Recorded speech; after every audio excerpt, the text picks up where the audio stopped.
Bom, minha gente, boa noite. Estou gravando aqui esse primeiro vídeo, já em forma, como se fosse uma primeira aula dessa proposta de estudarmos um pouco a respeito do direito canônico da nossa Igreja Católica.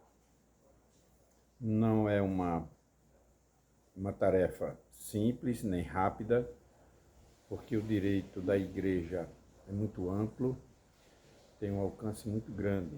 Embora a gente desconheça, a maior parte de nós desconhecemos esse direito da Igreja Católica, direito canônico. Então, inicialmente, eu queria fazer um breve comentário a respeito do direito canônico. Desde o início da nossa comunidade católica, os cristãos, como todo o povo de Deus, precisavam de uma organização. Por quê?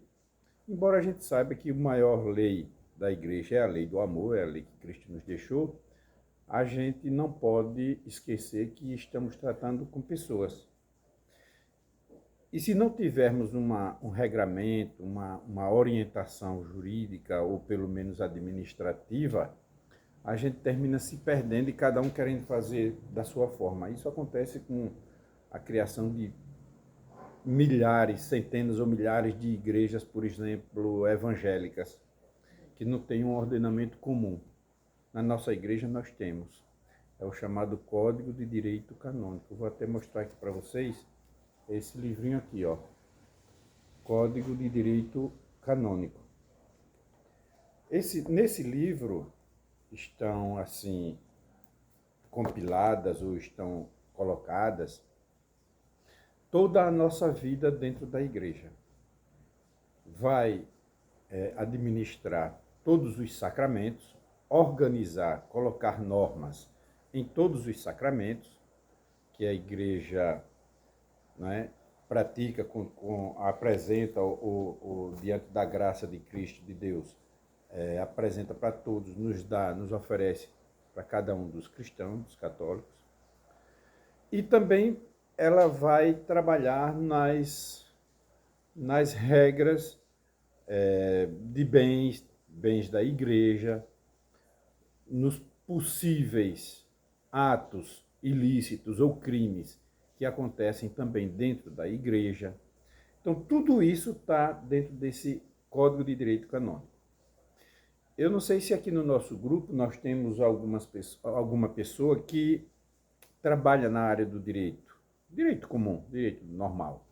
Se tiver, é até bom, porque aí a gente vai se entendendo melhor, e aí nas perguntas que vocês, porventura, venham apresentar, a gente vai então tendo uma forma melhor até de vocês, aqueles que tiverem conhecimento de direito, me ajudar nessa tarefa. Não o direito da igreja propriamente dito, mas o direito comum. Nas nossas universidades de direito, pelo Brasil aí afora, nem mesmo nas faculdades católicas, nas universidades católicas dos estados, onde tem, eles não tratam do Código de Direito Canônico. Assim, bem superficial, ainda se fala no direito romano, né, como fonte do direito nosso comum. Mas o direito canônico é anterior até ao direito romano.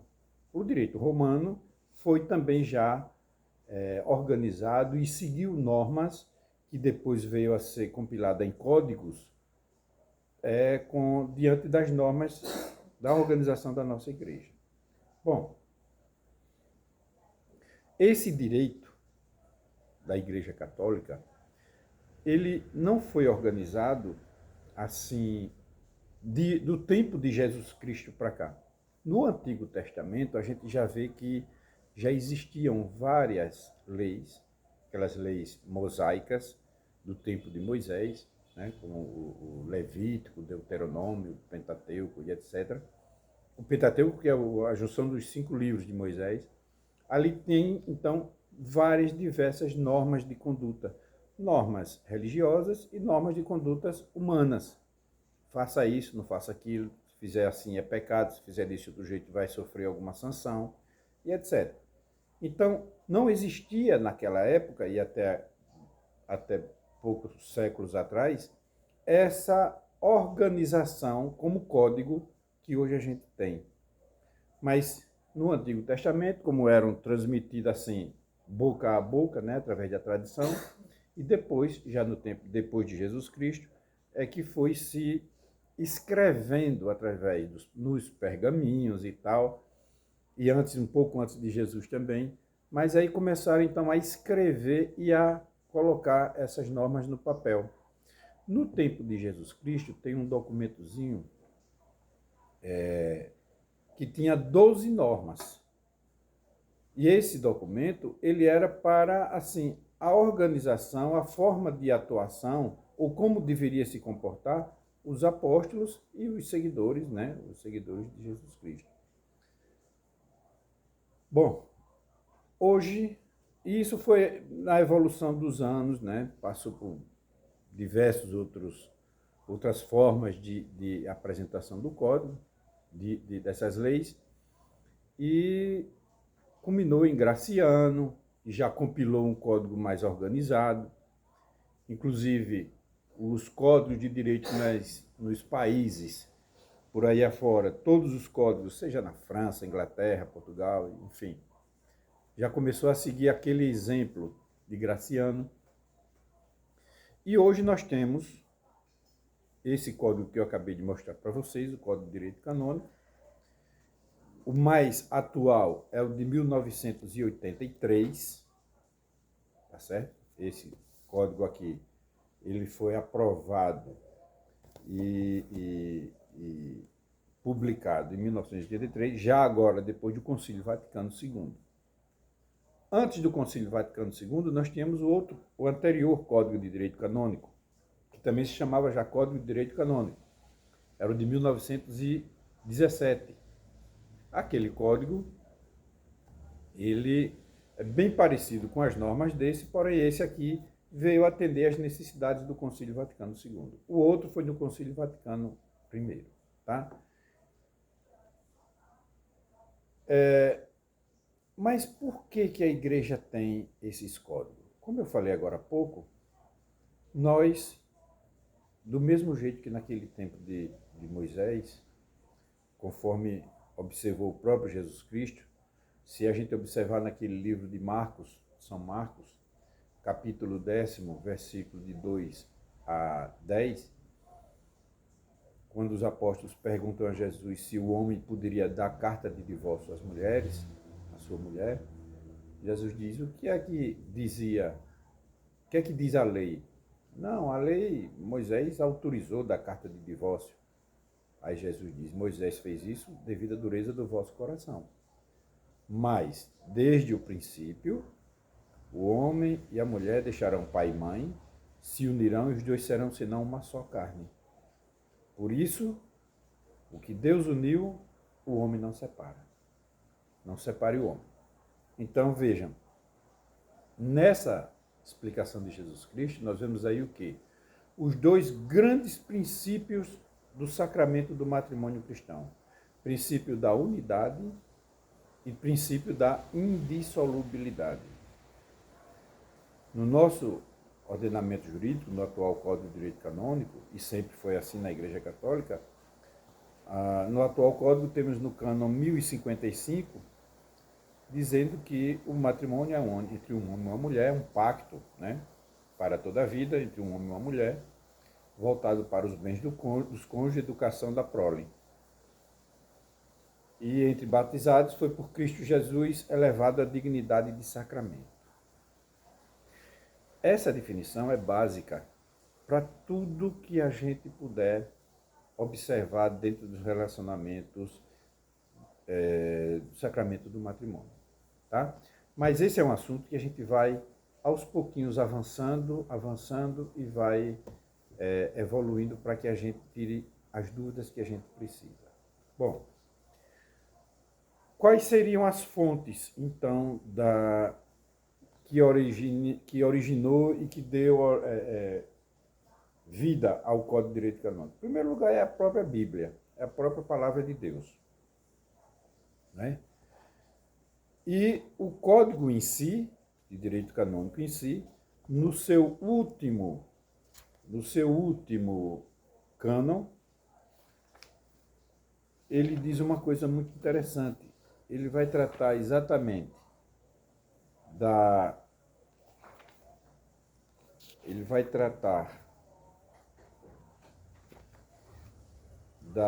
distribuição dos padres, né?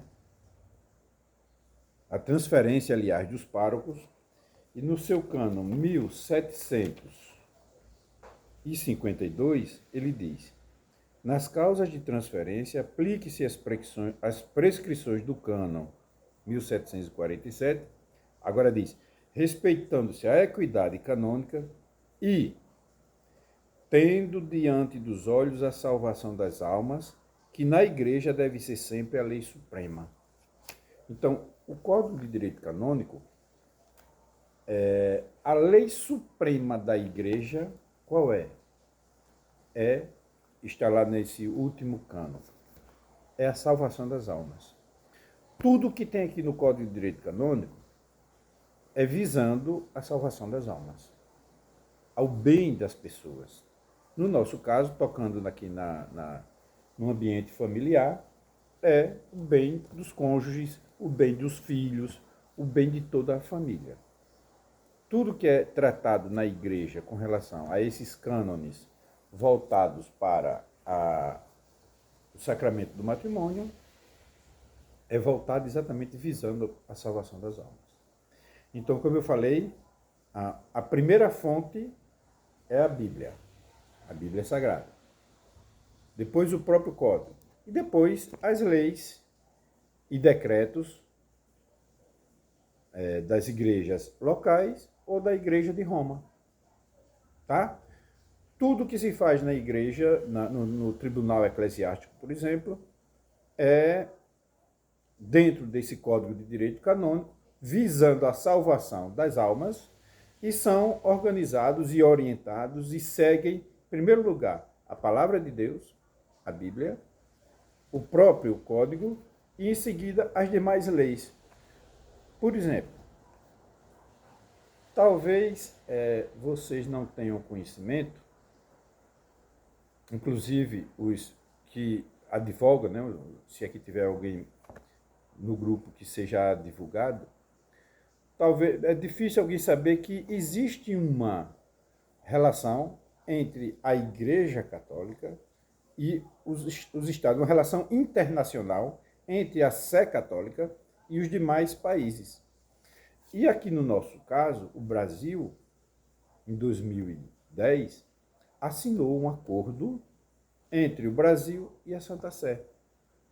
Em 2012, portanto, há 10 anos atrás, o STF homologou esse acordo entre o Brasil e a Santa Sé. Nesse acordo existe, vou mostrar para vocês o livro de um autor que eu conheço ele pessoalmente, o doutor Cleones Cunha, Relações Igreja e Estado. Cleones Cunha. Esse autor ele faz uma explanação sobre a Igreja e o Estado, a liberdade religiosa, o Estado laico, falando sobre a Igreja e as relações internacionais e o acordo Brasil-Santa Sé. É de um alcance tão grande isso aqui, para se ter uma ideia, e se tiver algum amigo nosso aí que seja advogado, o seguinte, vamos falar um pouco, nesse caso aqui, por exemplo, uma pessoa que casou na Igreja Católica, né, fez um casamento religioso com efeito civil. Resultado, a pessoa casa no religioso com efeito civil, ele casa nos dois âmbitos, na igreja e no Estado, né, no cartório com o juiz.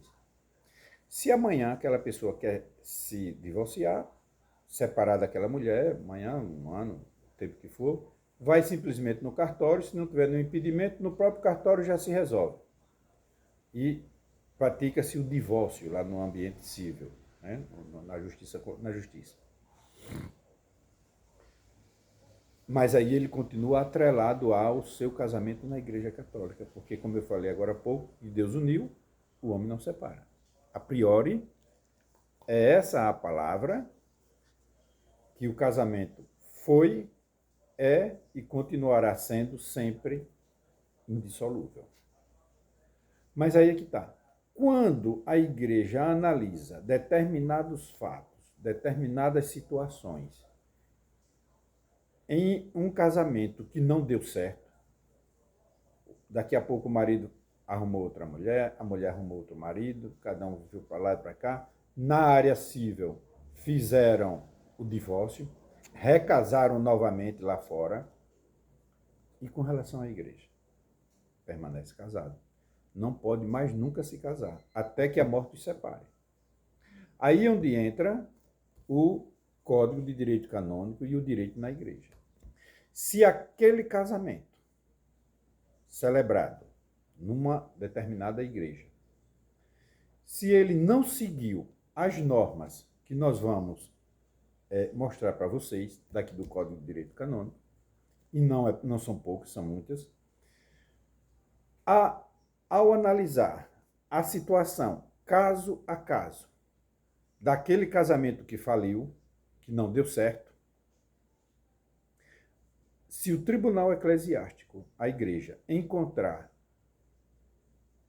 motivos ou situações em que aquele casamento na igreja não deveria ter acontecido, porque infringiu a norma canônica, este casamento ou aquele casamento nunca teve validade para a Igreja Católica. Porque desde a origem ele já era um casamento que não deveria ter acontecido. Por exemplo, uma pessoa que foi, uma menina, por exemplo, namorando com um rapaz, se conheceram há pouco tempo, mas fizeram sexo e ela engravidou. O pai chega ou a mãe, engravidou, vai ter que casar. E obriga a menina a casar ou o rapaz a casar. Ou então o rapaz, com medo do pai da moça, às vezes o cara é tido como violento ou conhecido como o segundo lampião aí do sertão, aí diz, não, antes que teu pai saiba, vamos logo casar. Ou então a menina é de igreja,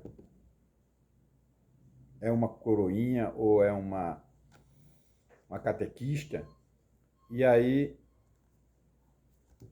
caiu na tentação, fez sexo com o rapaz, às vezes nem chega a engravidar, só por ter perdido a virgindade, e isso é uma vergonha na mente dela e para a sociedade, para que ninguém saiba, ela diz, olha, fulano, ou você casa ou eu digo meu pai, ou casam então porque eu não vou ficar desonrada e tal.